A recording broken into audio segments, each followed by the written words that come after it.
reversed image of Tomes and Tales. There we go, Tomes and Tales. Mischief of Mice. A bunch of us friends getting together to talk about graphic novels, specifically in this case, Deadly Class. Now, I actually have to say that I don't remember who it was that picked this one. It was me. Yeah, always. Okay. Well, speaking of, let's get through the introductions. I'm Valen. Hi, everybody. And then we have here Kashka, and then we Hello. have Callisto, Hello. and then we have Lilac SE, Hi. and of course we have Adam, and the person who picked the novel, Hello. Helen. I'm like, did you forget her name? No, just wait for it to like. Hello. The pause. So, as is usual, would you mind giving us a brief description of what it is about this novel? Just whatever. Okay. So, basically, it's a homeless kid gets kind of drafted / sponsored into a high school that trains assassins. So it's called the King's Dominion Altier of the Deadly Arts.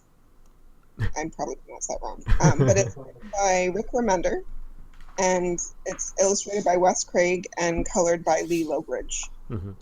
So Rick Remender we have actually done before with Low, which was also my pick, in case, you haven't noticed I have a thing for his writing. He is also best known for The Uncanny X-Force, Fear Agent, The End League, and Venom and Tokyo Ghost. And then Wes Craig has done quite a lot of stuff, but he's done all of the art for all of the volumes of Deadly Class. Mm-hmm. So if you continue reading, it will all be the same art style. And then he's done a couple Batmans for DC, and he's done some Guardians of the Galaxy and stuff for Marvel as well. So he's done a lot of stuff also. But it's just basically about this kid, Marcus, and he is kind of not in a good spot at the beginning, and that's probably a really big understatement. But he finds this school that is trying to train him to become an assassin, which kind of is one of his goals in life, shall we say. He just didn't expect to go about it this way. So it's high school, but it's deadly. Hence Deadly Class. That's it. And it takes also, place in the 80s. Yes, it does take place in the 80s. And also, just as a side note, it is possibly becoming a TV show. Whoa! Really? Huh. The more you know. We have to clean it up a bit. Yeah, Rick Remender is writing it, and then Joe and Anthony Russo are producing it, I think, and it's being done by Sony Pictures, but they don't have a home for it yet. So they're currently looking at like streaming services for a home for it. But I think it would be pretty awesome. So did you say TV show or movie? TV show. Okay. I could see But that. that's the last news article, and that was in July. So nothing new on it since then. So it takes place in the 80s, so then like Alf would be in there. Garfield cartoons. I don't think any of these characters watch Alf or Garfield. But hey, I saw him flip through the channels and he caught Robotech in there, so this comic book definitely got a big +1 from me. And Class of 91 rules. No comments. I'll just say that wasn't my class year. Okay. He was 1989, wasn't he? No. Nice try. All right. So, has anybody got any questions or topics that they wanted to discuss about the novel to start off with? I was going to ask what you guys thought of the artwork. Because I feel like it's a little bit different from most of the stuff we've encountered before. Really? I agree, it is different. Parts of it. Listen, sassy pants. Who's sassy? You. I was agreeing with you. How is that sassy? Okay. Maybe. Well, do you want to go first, or do you want Sure, to? I'll go first. I really enjoyed it. I thought the colorist, Loughridge, did a really amazing job in terms of the palette that he used for it and how he changes the palette depending on what they're doing. And like whether it's a flashback, whether it's current, whether they're in the school, whether they're on acid. And I just thought that the way that Craig and Loughridge did like the artwork and the coloring together was just really, it really lent a top layer to it for me that I really enjoyed. Yeah, I think there's a scene where Marcus thinks it's bad acid and doesn't work, but he takes a whole bunch of acid. And usually in a TV show or movie, I kind of roll my eyes and go, okay, well, now it's going to go kind of nuts for a while. But I was actually kind of excited when I saw him do that because I thought, oh, now I'm going to really see what the artist can do. And performed gloriously. It got really, really weird, but he kind of got to show off, and I liked that. So I'd like to jump in next here, but I'm going to ask for help from this, and I think Callisto and Kashka could probably help me best. There's a certain graphic novel that I recall that the Zone had brought to a previous graphic novel club, and I can't remember the name of it. It was a bunch of like super scientists. Was it Nowhere the Men. one with? Yes. Was it the one with the reedy bits? Yes, with the reedy Yes. bits. Nowhere Men. Nowhere Men. That's what Yes. this reminds me of, and I think that's a good thing. There's no reedy bits either, so. But it reminds me a lot of it, like the colors, the artwork. It's kind of really attractive to just look at the pages, as well as it's a real page turner. I won't say that it's like my number one favorite art or something, because a lot of the like Rat Queens and Saga type stuff tends to really pique my favorites for that stuff, or really stylized stuff. But there is no faults with this, how it's done with the artwork, the design, the colors. I mean, there's a lot of just like, here's your average page. You've got a ton of just, depending on the mood of what's going on, the background images very, very dark scene. There's lots of horrible things going on in some of the images, and then other ones it's like, what the heck, like, ooh, it's really nice. The colorist did a really good job of bringing the mood in. I didn't get thrown off in any way. I didn't have any images or difficulties in identifying characters or what was going on in any of the pictures. Maybe one whole frame in the entire book or in the novel. So I give it an A. Definitely a thumbs up. Anybody else? I could say something. Yeah, it. I really enjoyed the artwork too, especially the facial expressions. So here's a good picture of it. Like, there's a lot of that, and the expressions were really good, and the coloring. This kind of artwork is a little more, like the pictures seem a little bit more like a sketch than like a, full, like Lumberjanes or full picture, all the lines are completed, that kind of thing. This is a little more rough looking, which I think lends itself to the subject matter really well, especially since there's so many fight scenes. So I thought it was absolutely fantastic art. I really enjoyed it. So for me, the art reminded me actually of a little bit of The Wake as well. I thought it was kind of similar to that. And I thought, I mean, yeah, I definitely, the scenes where he's tripping were fantastic. There were some full, like, 2-page spreads as well. There were a couple of those throughout, or a few of those, and they were really good as well. The only criticism that I have, actually, is in some of the early pages, a couple of the combinations or the palette, that were used, like, threw me. And maybe I'm just, like, I don't know, maybe I'm just too, what's the word? I look for, like, a big opening as well. I'm trying to decide what the word is to describe me here.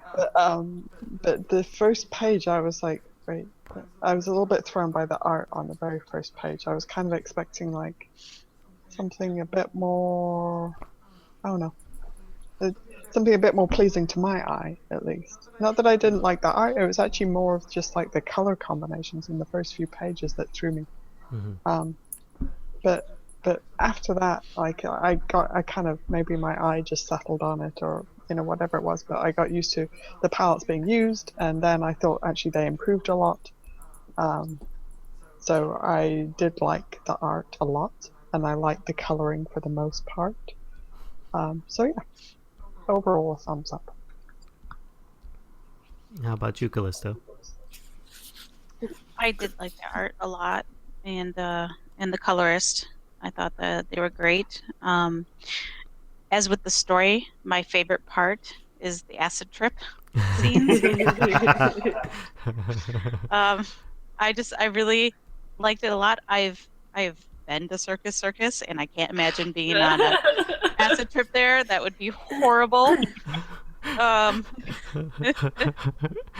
Like everyone's worst nightmare. If you didn't hate clowns beforehand, you certainly are after that. Seriously. But yeah, and I really liked the I'm not even sure what you call them, like the transitioning between the well, I have everything on the iPad, so it's probably not going to show up. Where it's just the blue streaks, and then it creates a image in the middle. It's like transitioning between. Yeah. I think you can sort of see it. Oh yeah. Yeah, I liked those for some reason, and I can't even tell you why. Those, yes, This those type of scream. stuff here. Yeah, it screams 80s to me, and I don't mean like all of the 80s. I meant like my time of the 80s. I don't know why. Can't even tell you why. But it was a really good choice. It looked like a big long trapper keeper. Yeah, that could be it. Only the rich kids had those trapper keepers.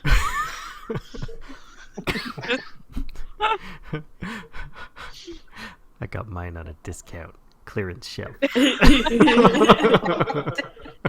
think I had a gold binder that I pretended was a trapper keeper.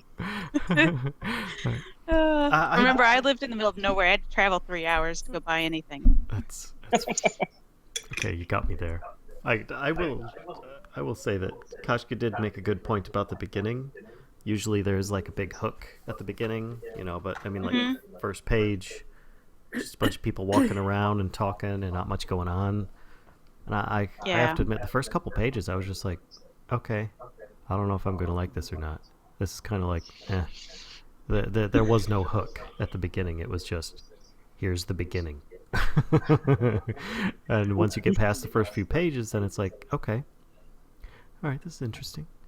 Usually the story start with after a character has sort of come into his own. Like it would start with him being a top assassin, and you'd see like a little bit of that, and then it would flash back. Yeah. To kind of hook. I was surprised it just kind of started at his lowest. But I thought, I don't know, for me it like grounded me in how crappy his life was. Like, those first couple pages they do have a different tone in terms of color. There's like a purpley tone when he's thinking about the boys' school. There's this like beige tone when he's asking for change. And then there's one of my favorite spreads out of the whole book, which is this one. Yeah. Yeah, that was fantastic. Which is just gorgeous. Yeah. Although it took me a second to realize what happened. Yeah, me too. Like I kind of stared at it for a while and went, Yeah. oh, I'm sad. Yeah. I feel like once you get past the first few pages, you just explode into this riot of color at the Dia de los Muertos celebration. Yeah, that was cool. Yeah. Mm-hmm. Like that's kind of when it really hits. But the whole time before that, I was just like, wow, this kid is like, he is really struggling. And I get what you guys are saying, but for me, it let me really grasp the fact that he had hit bottom. Mhm. And he was just like done with everything. Yeah. Yeah, I was totally fine actually with the pacing. You know, and I didn't need to like. I guess it's a choice. I don't think it like retract or detracted from the storyline at all that he didn't have like a flash forward at the beginning. It was actually more. It was just like the color palette of that first page. Sorry, I'm gonna harp on about this, but to me, it's like that's like I mean, the first impression that I got of the book, you know, and Yeah. and I was a little bit like, I mean, it is, maybe I'm wrong because Fallon's got the book over there, but isn't the first page like peachy toned or something like It's that? pink, very pink. Here we go. So Hold on I here. guess I would have just liked it to be like, I mean, hold you're on. right, his life totally sucks. So, but I just don't see that in the color effects, and it's like, Yeah. I don't know, just me. I think I did a flip Probably. before I read it, and I went, oh, and I saw like all the colors, and then went back to the first page. Because I always flip through a book before I read it, or a graphic novel. But I think if I hadn't, I would have been in the same boat as you, where I would have looked at that first page and gone, this is odd. But I think after that first page, you're fine. I guess to me, like, there's something about that first page which just screams like nausea, and not, and maybe it's like the pink and purple makes me think of like Pepto Bismol or something. Maybe. Yeah. Everything that he hated and was trying to get away from. Mhm. And I guess that's why it. I mean, I'm not saying it's the greatest color palette in the world, but like that's why it worked for me, and especially transitioning into like the blues and tans that it does for the next 2 pages when he's living on the streets. I don't know. Mhm. It certainly picks up. I get what you're saying, but for me, it worked. And I think it provides a contrast for when you go to the Day of the Dead or the acid trip in the hotel. Like, if you don't have the somewhat bland pages, then you won't appreciate the vibrant ones as much. But it could turn people off totally. Yeah. Because it's not as hooky as other graphic novels. Definitely. Yeah, I'll have to say that I've seen some novels before where I wasn't sure, and there was no cellophane on it, so I could pick it up and look at it, and I'll do the flip test like I usually do, which usually is what sells me, that and the cover. Me too. But on occasion, if I'm not sure, I'll read the first couple pages just to see. And I think in this case, reading the first couple pages, I probably wouldn't have picked it up. But I'm glad that I got past that. So I probably would have just picked this up from the flip test because it's really good. And I have to say that as well as the artwork is done, I think the colorist had the biggest impact on how this novel came through. When you look through it, I mean, he did a really good job, and I can't really say that for a lot of colorists out there that I've seen. A lot of the time it's the colorist that ruins the novel for me, but I think they did a really good job in this case. I didn't even think about that. So I have a strange side question. Did anybody read the back cover? No. No.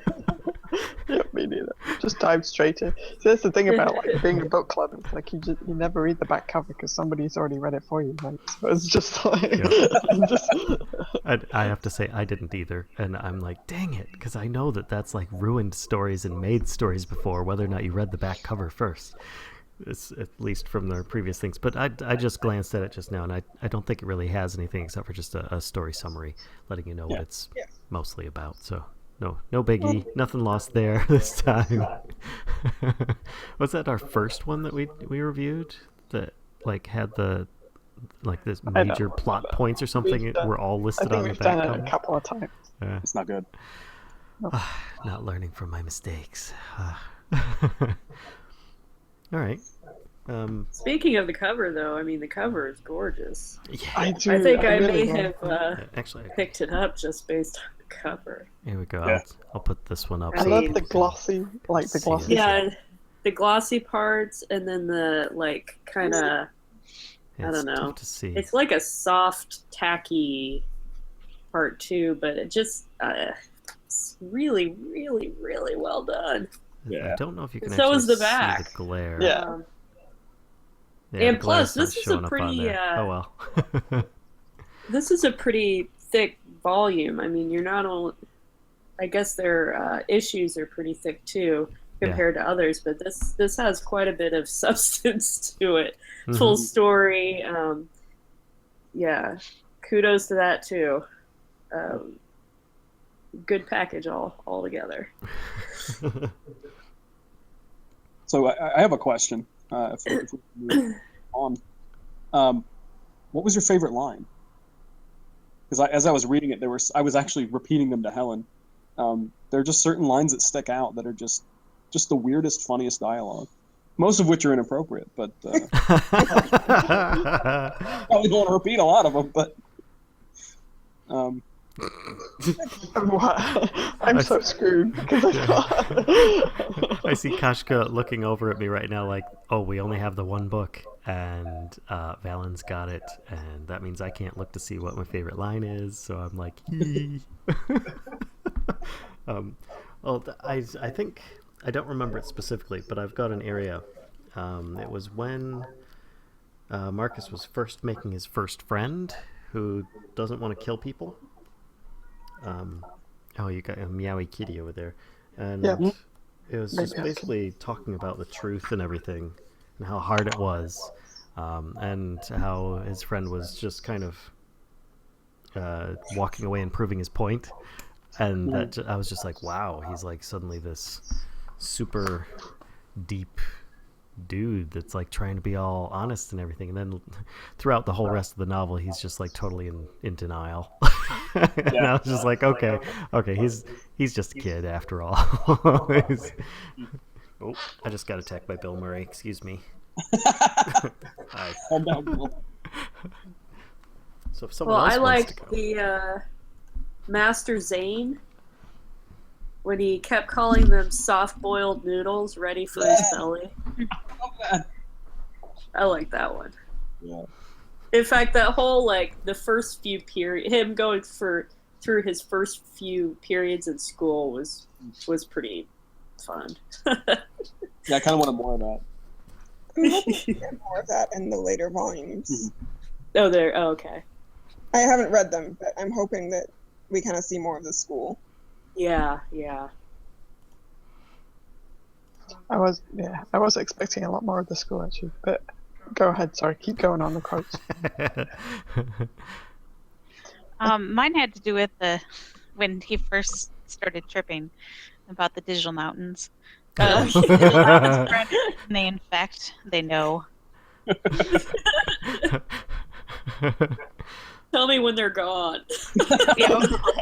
Yeah, this was my favorite. They're not going away. Favorite scene was that whole page when he was hiding under the car His and they were facial- trying to coax him out. Yeah, when you said you liked the facial expressions, I thought about that scene. His little tiny eyes. Yep. Didn't he talk about like how he wasn't a master drug taker or something several times throughout as well? The Acid Yeah. King. Yeah, the acid. Yeah. King. And he kept going, I'm not Acid King.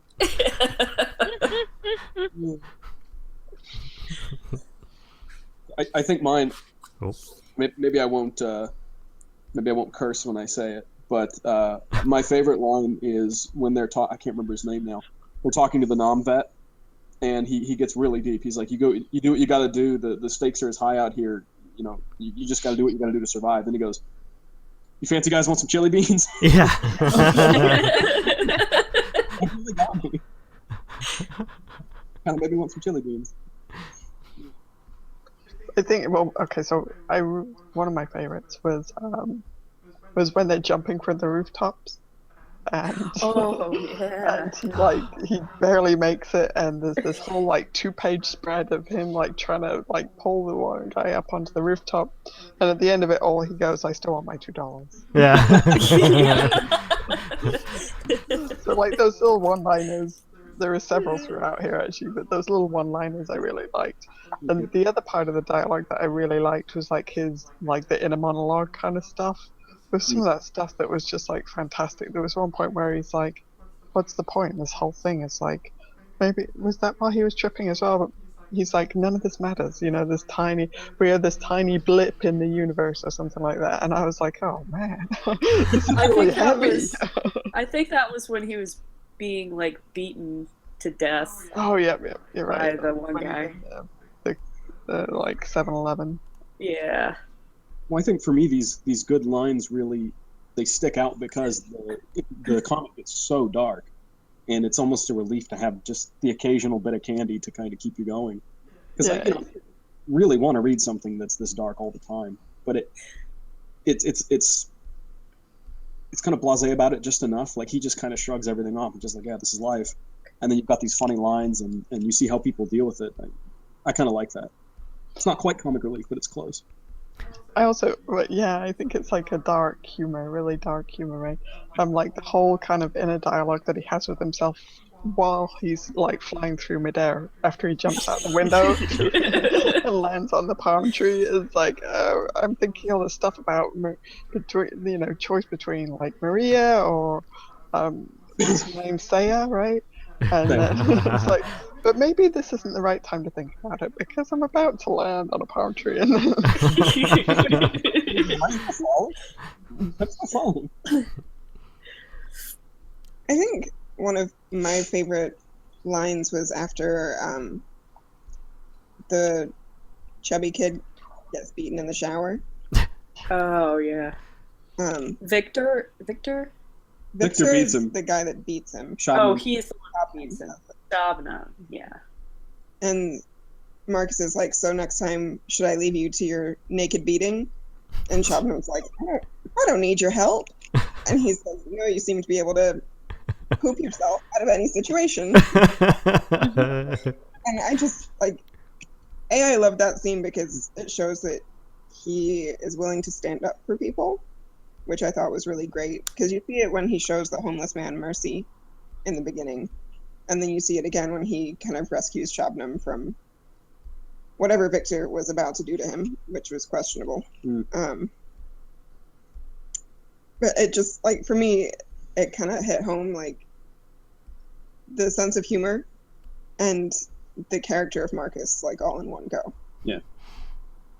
Like, this smart aleck, dark sense of humor, but also willing to stand up for somebody who is getting beaten that doesn't deserve it.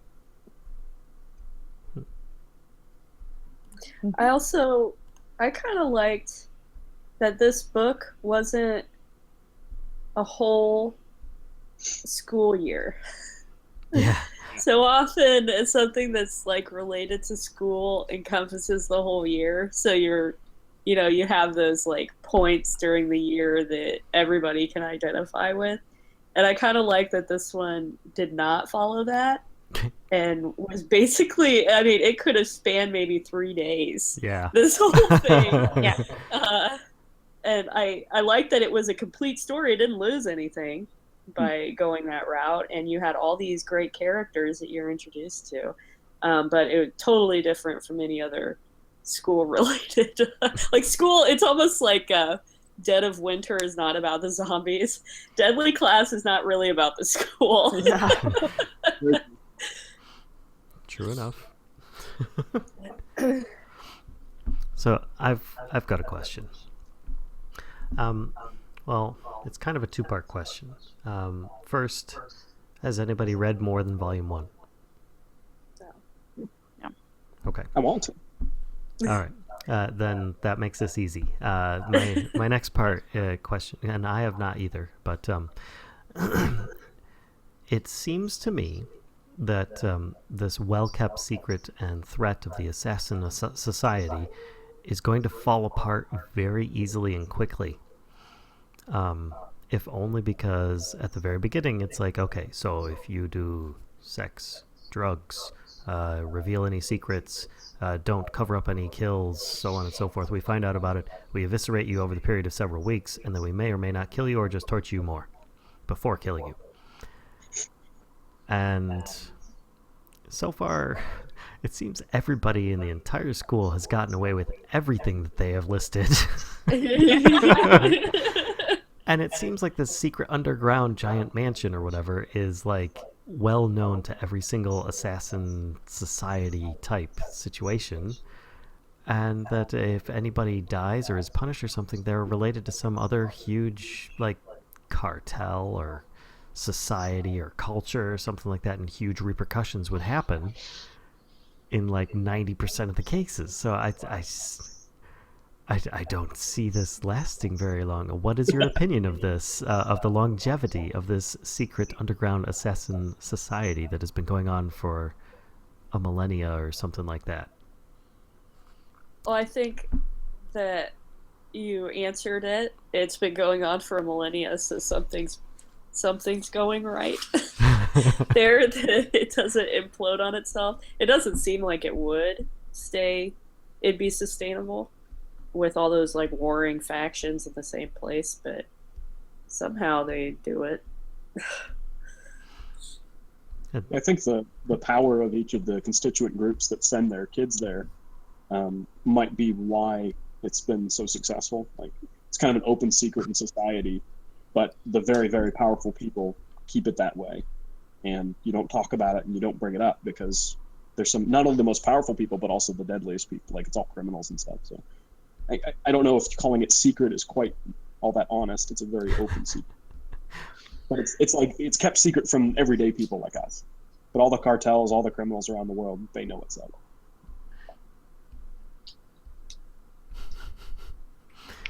So I think what could save it though is the fact that like some people are being picked not from those groups, because I read that and I was like, well, this is just bullshit. Like, they shouldn't.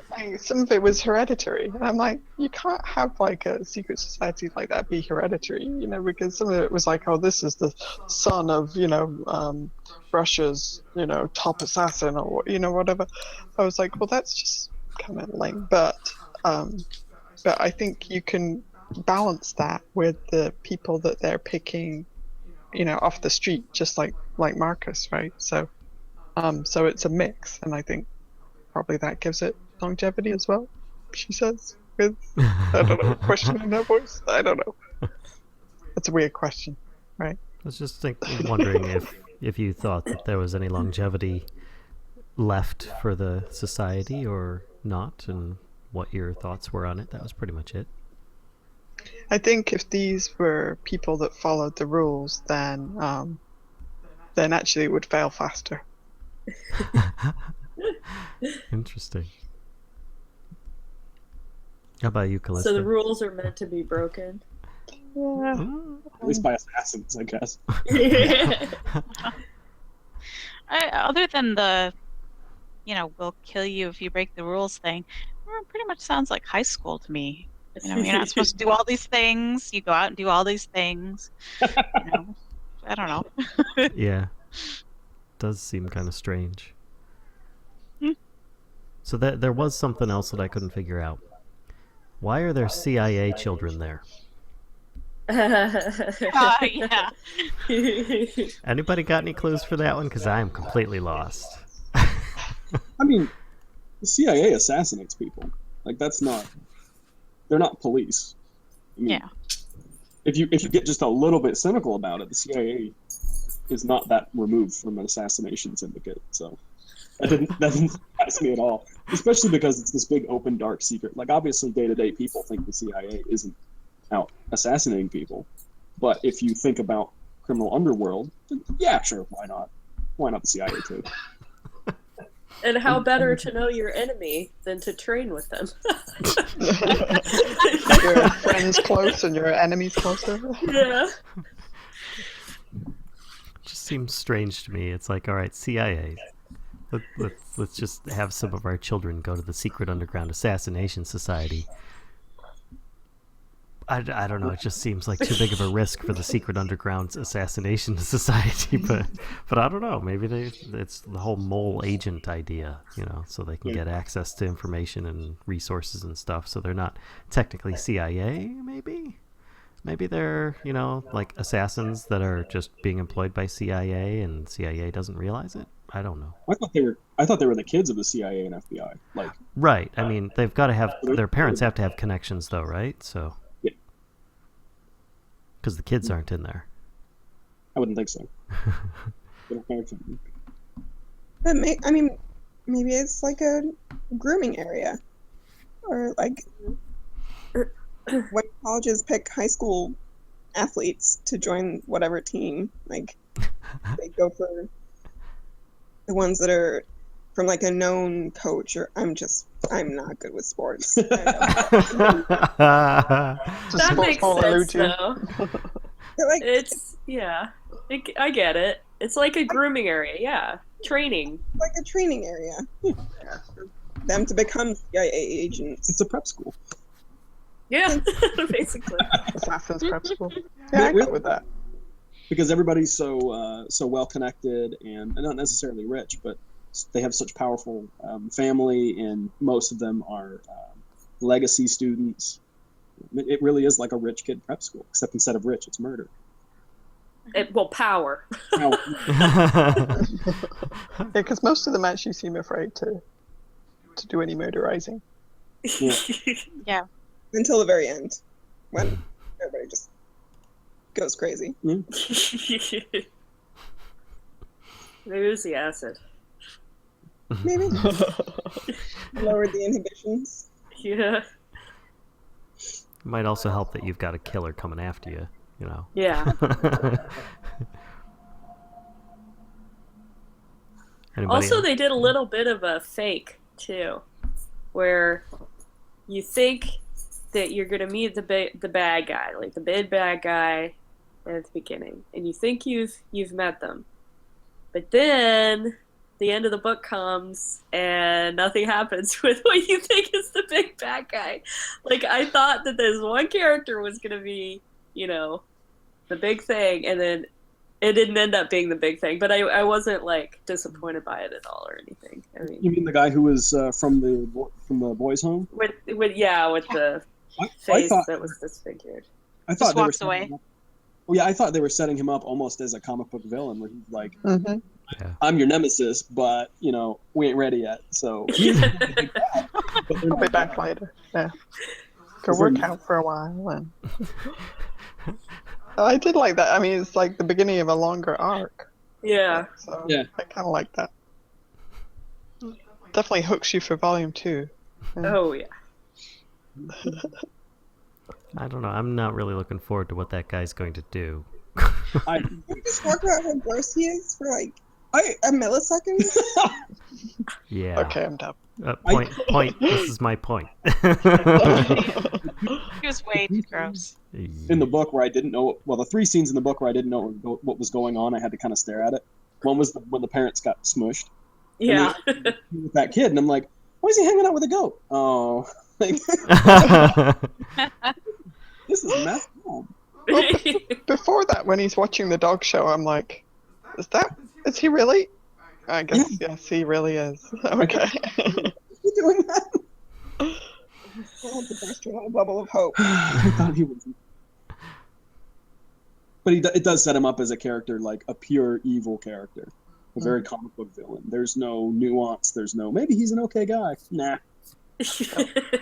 No, you really, really dislike him because whether you're a dog person or a cat person, Or a goat person. or a goat person, you really dislike him. Yeah. Yeah, he's just super gross. And it makes me wonder exactly how much more happened in that boys' home because of the fact that Marcus wanted out of there. I mean, sure. It was alluded to. Right. Like, Yeah. there was the scene. Right. That was why he turned on the guy. Yep. The person putting his hand on him. It was a flashback, and I was like, oh, yeah. That's Yep. why he burnt down the house. Or burnt down the school. Yeah. So, yeah. But it alludes to giving us more detail, I think, in the next volume, perhaps. Yeah. as more is shed on that, and more On the days building. of school are attended to. What happens when a student gets expelled anyway? Do they is that when they just get killed? There's no expulsion. It's Just get take or death. It's yeah. you And know. I think that it's just a threat of expulsion. I don't think they actually expel anybody. They just put them in the pit or something, and they threaten them with Oh, expulsion. there was the ditch, wasn't there? I think it was like school, ditch, or death. That was Yeah, and I have yet to see any kind of death The three carried settings. out or anything like that. I mean, I don't know. I think their threats might be hollow about the whole death thing.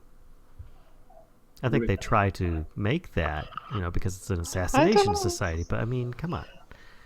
also, what was his name? Maria's boyfriend. They said you can't kill another student. It's like, okay, so I guess really anything does go in here. Well- But any of the other rules, they're breaking them too. Like, I don't. Well, They don't seem to have any of the rules. Well, he also, they were saying that, if you do kill anybody, that, one, you better clean up after yourself, and two, we better not find out anything about it. Because if we do, then we kill you. So therefore, yes, you can kill as many of the other students as you want, as long as you don't get caught. That's what they're saying, I mean, theoretically, the creepy dude whose name I can't remember, the big bad, he cleans up after them because he takes the ball away. Yeah. And they do it in Vegas, so it's not like What happens in Vegas? There's that nice big expanse of desert right Stays in next the door that you can like dead body disposal area. Well, there's more than one death there, though. I mean, there's the punk kid's dad dies, and they apparently take care of that body by themselves, even though he's a really big dude. Yeah. So I don't know how they just snuck this big dude out of there, but hey, I mean, I guess that wasn't really worth telling, or else that would have been in there. The acid trip was enough.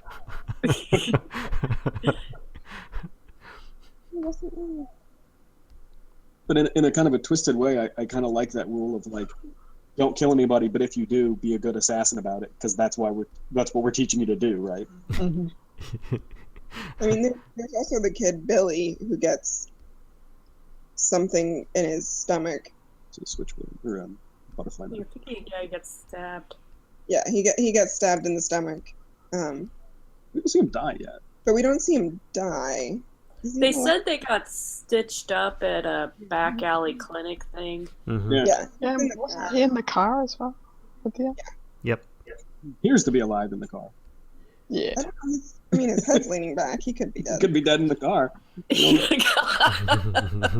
Just as they drive That's off. true.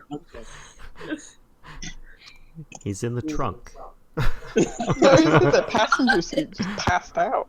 Yeah, He's had a big day. he did have a big day. Yeah, seriously. Yeah. He's got to sleep off his injuries. Yeah. And the ass. From the Valium. Oh, yeah. How many drugs? Did anybody catch the Hunter S. Thompson image? Yes, I did. I did not. I did Nope. not. Hunter S. Thompson image? Please fill me in. Right here. Nope. Right? That's Hunter S. Thompson, I think. Or it's supposed Oh, okay. because it's very like the cigarette in the little holder, and then the style of glasses and being bald. Does look like him. Like it's very Fear and Loathing in Las Vegas. Ah. Okay. Nice. No, I did like how when he was flipping through the TV stations, it was actual programs that were on at that time. So that was Yeah. that was quite entertaining. Most of which is the worst thing to watch when you're on acid, like Wizard of Oz. I feel like you should have turned the TV off. Yeah, no kidding. Well, I feel like the TV was probably better than roaming around through Circus Circus and Oh, playing man. slot machine. I like a Mr. T slot machine. I think they'd have been better off if they just kind of tied him down to a bed and just let him work through it for a few. Yeah. Not take him to a clown hotel. That was not. Yeah. I don't think they really had a choice about the hotel because they were going after Billy's dad. Fair enough. Yeah. So they had to go wherever Billy's dad stayed. which Okay. I think that's a lot That- about Billy's dad. He stayed at circus. Yeah, I was about to say, why did Billy's dad stay at a clown hotel? Really? Because the gambling addict.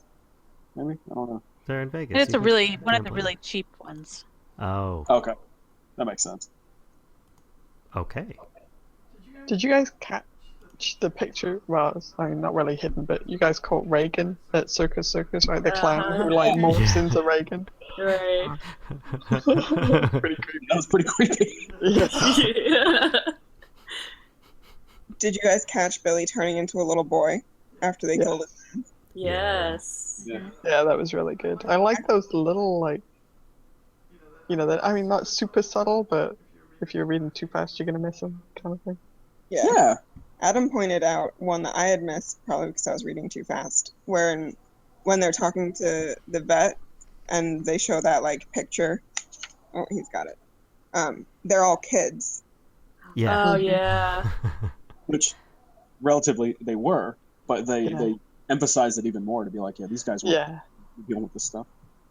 I think when I looked at it, I was a little confused by the picture because they did look like kids. I was like, oh, maybe that's just the way the picture is.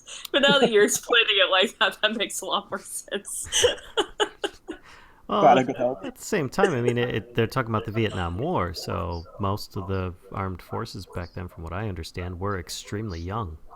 Yeah. Right, that's the point. Yeah, Yeah. so The- some were the- even they faking just, their like, age so that they could. Emphasized it a bit Yeah. more, so that. Well, actually, the kids in that image kind of resemble the kids that are in this group a bit. Yep. That was what I was thinking. If Yeah. you, like, yeah. This book makes me never want to do two things: take acid and go to disco. Just nothing good happens. I wouldn't say that. Well, never mind. Well, no, it's just the beginning of it. She's all about circus, folks. Exactly. The thing is, not the circus. Definitely don't. I remember going to circus once, and that was plenty. Yeah. But so definitely not the circus part. I don't want to do that. I'm keeping the camera on you right now so everybody can watch. Ah! I say it does really describe the homeless problem in a bit more of a nuanced way than you're used to seeing. I mean, from his perspective, he's like, I'm completely invisible. I'm here not through my own choices, my own mistakes. They talk about the Vietnam vets that aren't, they came back from a war that they were forced to fight and their lives fell apart. It wasn't their fault. It's, Reagan closing a lot of mental health hospitals, a lot of homeless people being cast out because of that. Like it was more nuanced to that problem. I thought that was kind of neat. And I ended up looking at the back and wondering like where Remender sort of came from. And like, yeah, he has a lot of experience and stuff. He really knows it. That was I mean, it's not really like a theoretical question, I suppose. So maybe. But did you guys read the afterword? Mhm. Yeah, that was pretty like, man, just crazy life. Yeah. Yeah. That this guy had when he was, well, he says still hasn't grown up, so it's always a bonus, not growing up. Well, that always worries me when I'm reading something that gets that dark. And in the back of my head, I think, write what you know. I'm like, oh God, this is life. This is what Yeah. a little bit. Seriously, it takes some balls as well to put your life out there like that, to be able to tap into it as well, for like that kind of direct inspiration is just, I don't know, like I think it takes a lot of courage and talent as well. Yeah, I have to say, if anybody decides to read this graphic novel, you should read the afterword on there. At least part of it where the guy talks about some of his real-life experiences.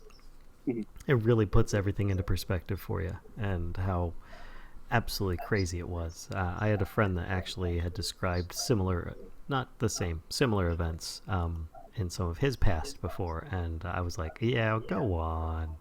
No, I grew up comfortable and coddled in comparison because, that's pretty scary stuff. So it just made me like kind of respect the novel a bit, Yeah. I love the covers as well on the back, by the way. There's a lot of them. Yeah. I think number 4 is my favorite. I like the one they picked. No, number 4. No, no, but these would be like the issue covers. Yeah. Oh, okay. The Gotcha. volume cover is my favorite, but I like all of these. Sleepy puppet. I like Seiya's tattoos. They're really detailed. Like they never really skimp on the detail whenever they draw her. I think it's just cool.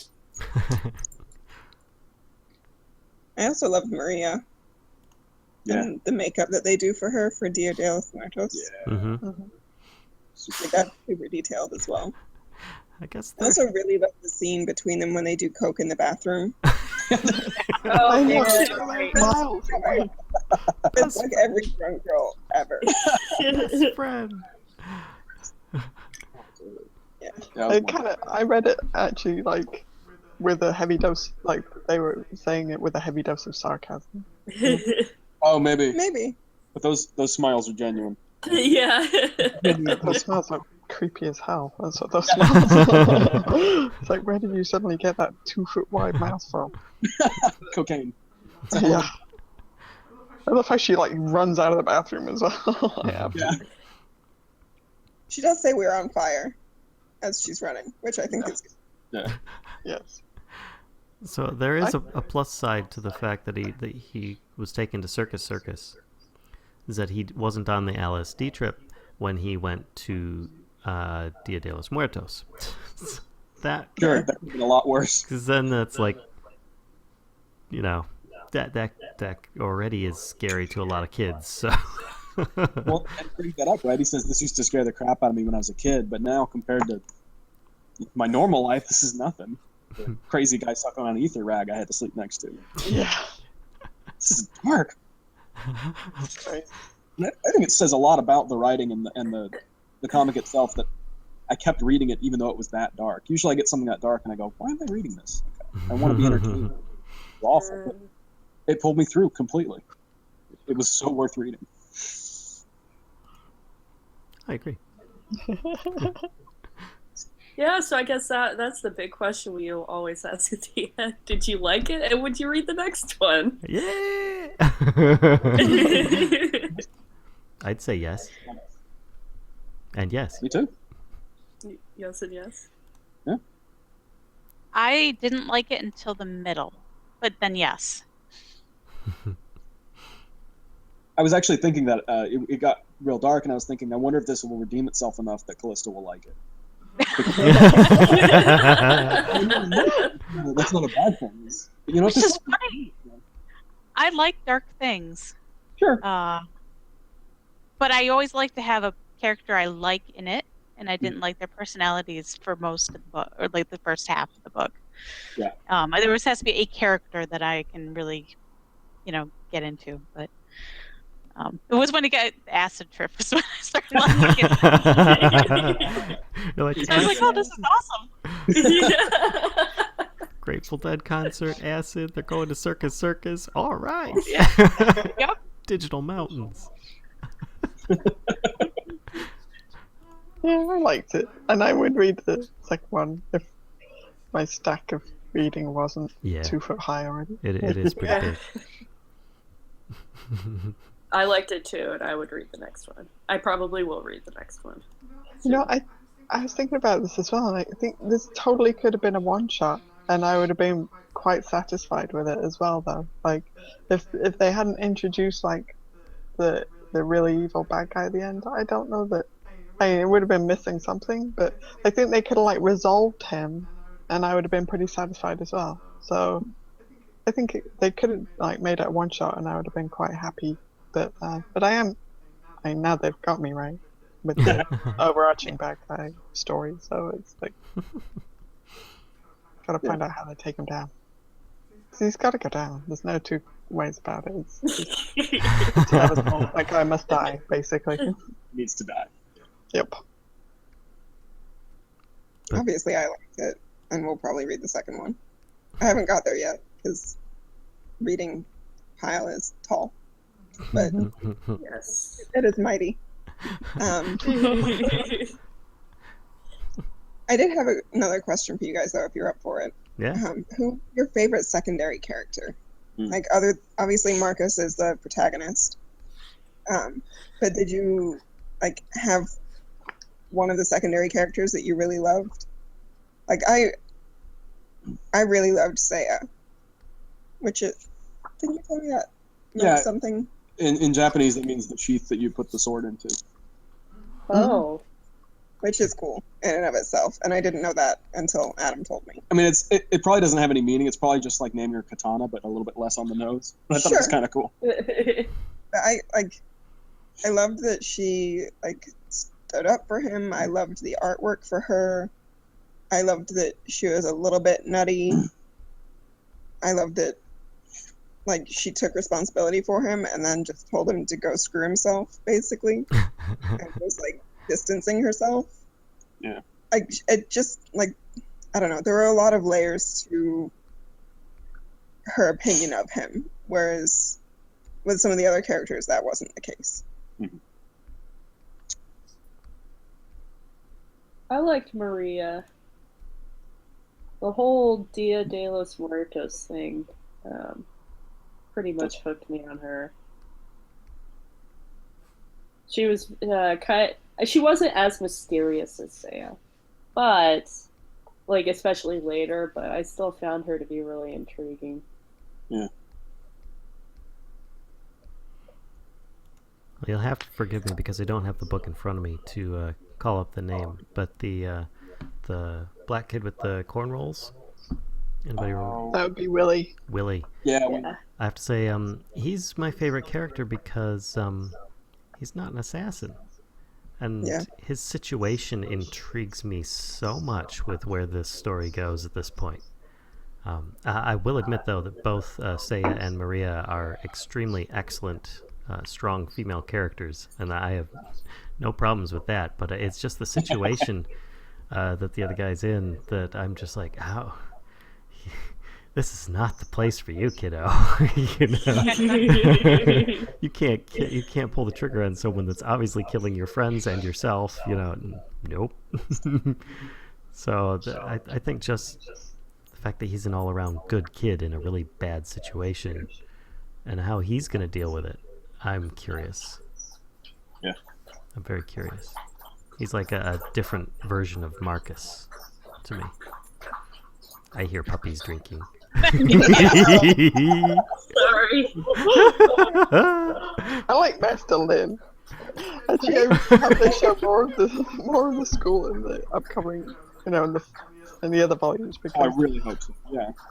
I think actually it's too dark for them to go down this path, but I almost want it to be like Harry Potter, where it's like they introduce teachers who have like different specialties. Like, I mean, they did a little bit, right? Like there was the one woman who was talking about like the psychology of it, where she's like, nobody is listening to me. Why am I even telling you this? Well, they're the potions master.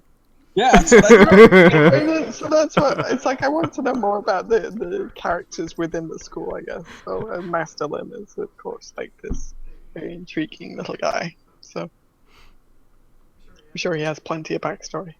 He's kind of the Hagrid of the story. Hagrid. You're an assassin, Marcus. No? Nobody? Yep, totally. You're an assassin, Marcus.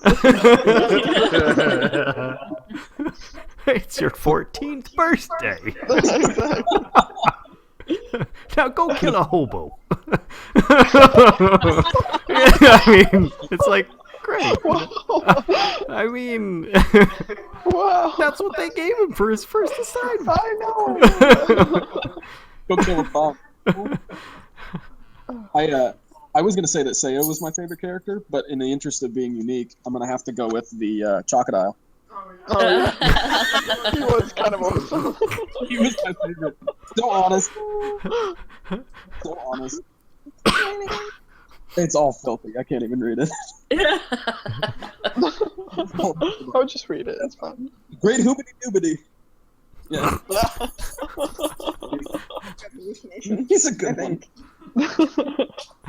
I was I was expecting it to be like a walkie-talkie or something like that, because I'm looking at that cell where it's like there's a little box on the floor and there's like dialogue next to the box. I'm like, Oh yeah.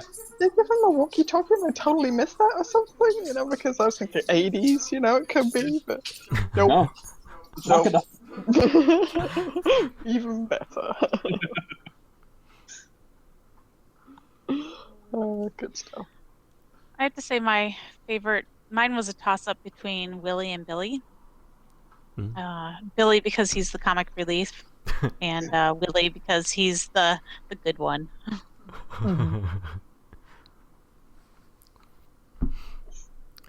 Actually, I hadn't considered Billy being comic relief, but now that I think about it, yeah, I They think weren't you're too right. overt about it. Yeah. I like. He just kind of stumbles into things and then just says things, and everyone's kind of like, "Oh, okay." I was really surprised when he just like starts like I can't remember the Maria's boyfriend's name, I'm sorry. But he just starts like saying to him, now calm down. It's not something the rest of us wouldn't do, you know, it's like you just tell him that you would sleep with his girlfriend, and I was like, really? This dude's Your like negotiating skills are gonna kill you. He's going to kill you. He's not taking Don't Anger Your Classmates 101 yet. Yeah, can't we There was all one just get character along? It's like lacking that filter, you know, of like things you shouldn't say out loud. I thought there was one character early on when Marcus is running through the crowd at Dia de los Muertos, and he goes by an arcade, and there's this kid, clearly an assassin, who's playing video games. Yeah. He's like, "Ah, crap, hang on," and has to like open the door. I thought I was hoping I'd see more of him. I thought he'd be like the quirky comic relief, but then I don't think we see any more of him. We did. He was the one that was pooping in the shower. Oh, is that him? No, I have no idea. Oh. But he might have been like when they introduced the different gangs. Oh yeah, he might be there. Is this him? Maybe. I don't know. One of the CIA kids that wanted to smash a cop in the face? I don't know. Maybe. I don't know. I'm lost. He seemed preppy to be in the CIA, you know, preppy enough to be in the CIA kids. Maybe. Okay. I thought he was going to be a different character, but oh well. Yeah, I don't know. What was the game I he did was like playing? I don't know. Let me see if I can find it. One moment, please, Cole. I can't remember. What was he playing? Yeah. It's 720. It was a skateboarding game. Oh, that's no, Skate or Die. Oh, is that what it was called? Okay. Yeah.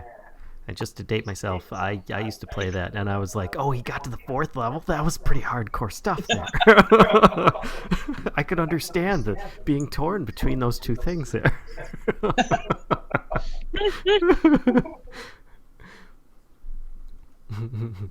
See, she's like deep in thought, looking.